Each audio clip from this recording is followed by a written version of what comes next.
நெற்றியில் மலரும் இருளை விலக்கி உலகை எழுப்பும் ஞாயிறு அங்கே குடியிருப்பான். அவன் ஆனை முகத்தனின் அடியவர் மனத்தில் ஒளியாய் வந்தே கொலுவிருப்பான்.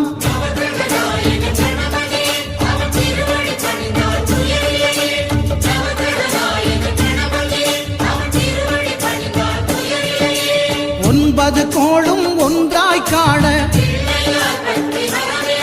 அங்கு கற்பகம் என்னும் கடவுளின் மெய்யில்